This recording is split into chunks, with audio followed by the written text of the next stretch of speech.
Et j'aimerais bien qu'on revienne sur l'équipe NF, qui sont des êtres qui ne sont pas dans notre... sur Terre en tout cas, on va dire. Donc on pourrait dire extraterrestres, parce qu'ils ne sont pas sur Terre, c'est comme ça qu'on les appelle. Et moi j'ai vécu une expérience que j'ai trouvée vraiment passionnante avec toi et Phoebe, c'était à Paris. Et je me suis rendu compte que cette équipe NF, on était connus. Tous les praticiens sont connus des NF. C'est extraordinaire, c'est incroyable, puisque Phoebe pouvait donc se servir d'intermédiaire.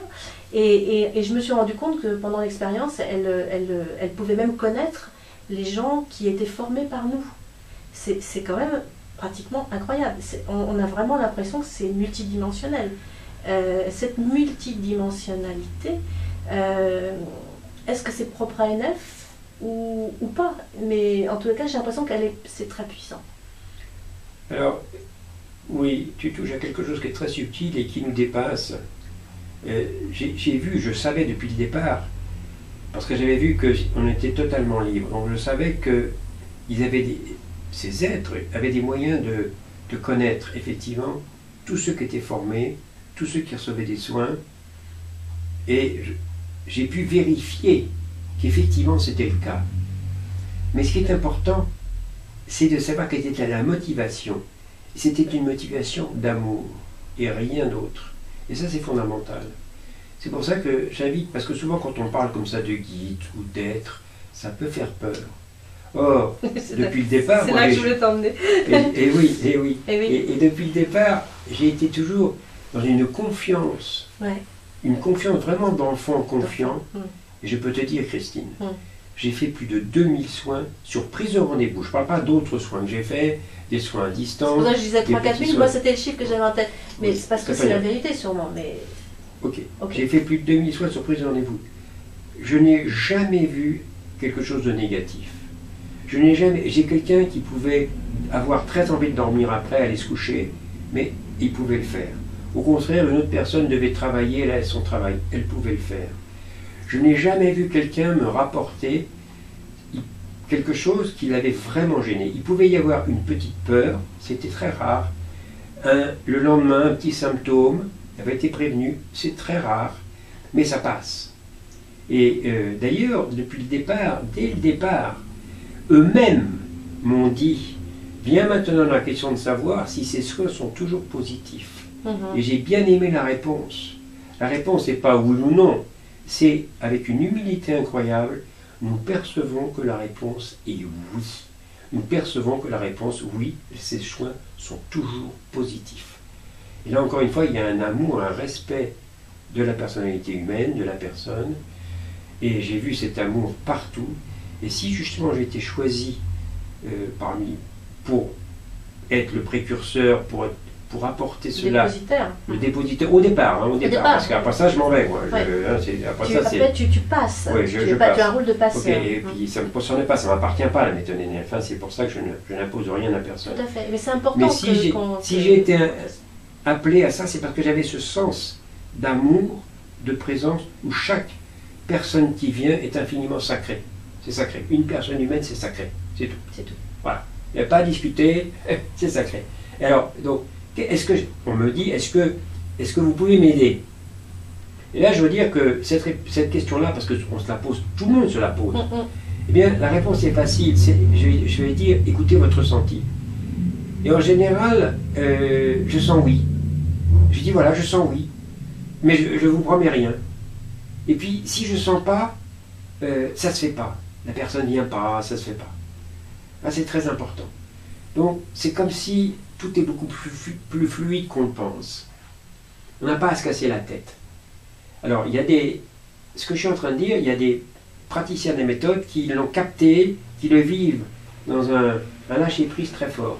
D'autres sont plus un peu, ils me posent des questions, est-ce que là on peut faire ça, est-ce qu'on peut faire ça, est-ce que c'est possible, etc. Je comprends ces questions-là. Ils ont besoin de repères. Ils ont besoin de repères, et je comprends. Donc c'est pour ça que quand même il y a une méthode.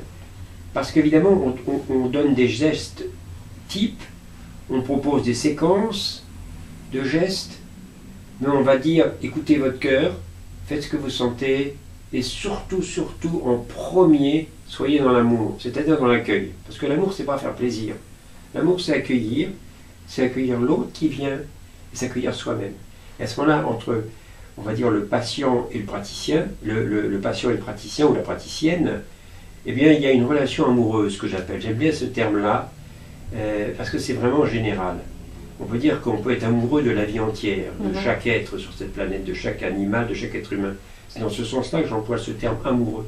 Qui n'a rien à voir avec la sexualité, on le précise, parce que c'est vrai que, oui, non, je sais, ça a l'air un peu... mais je suis précise. D'ailleurs, personnellement, je voudrais faire un tout petit aparté, parce que je l'ai vécu, et ça a été un très bel hommage que m'a fait un client, à qui j'avais donné donc un soin. Il m'a dit, c'est la première fois que je ressens de l'amour sans sexualité.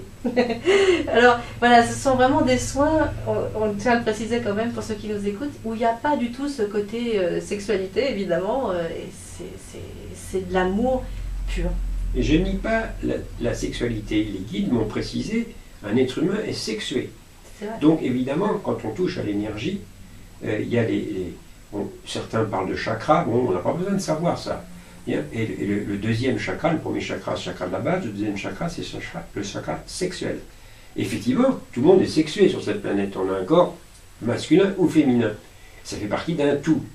Donc évidemment, l'énergie qui travaille sur un corps, elle va aussi travailler l'énergie sexuelle. Toutes les énergies. C'est normal, c'est évident. Ce sont des soins holistiques. Mais ce n'est pas un but en soi. Ça se fait dans l'harmonie.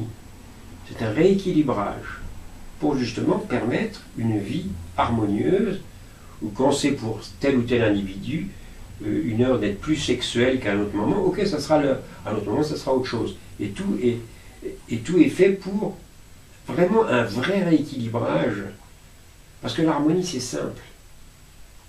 Les animaux le vivent, mais pour l'être humain c'est pas difficile, parce que l'être humain a la réflexion sur lui-même. Et donc il est bourré de, disons, de fausses croyances, et de peur, et de culpabilité. C'est pour ça que c'est si difficile. Et donc ces soins-là, effectivement, aident à un rééquilibrage général, et ça a des effets aussi physiques, avec des disparitions de symptômes profonds, de pathologies, certaines, ce qu'on appelle des pathologies, ça peut arriver, mais c'est pas un but en soi. Et on ne peut rien promettre. C'est pas comme une méthode médicale qui va dire, voilà. C'est pour ça qu'on ne donne jamais d'avis médical. Ce sont les soins de rééquilibrage énergétique, c'est bien clair. Il y a donc des effets de soins, Il y a des effets physiques, des effets sur le mental, sur avoir un esprit beaucoup plus clair, beaucoup plus calme, et puis un effet aussi émotionnel, où on est beaucoup plus équilibré. Et ça n'empêche pas qu'on puisse rire, faire la fête et avoir des élans magnifiques. Hein. Tout à fait. Et puis un effet aussi spirituel au sens de la vraie pensée, de la pensée, de la vision qu'on a sur la vie, on va dire, le spirituel, la vision qu'on a sur la vie. Sur la vie, sur le sens de la vie.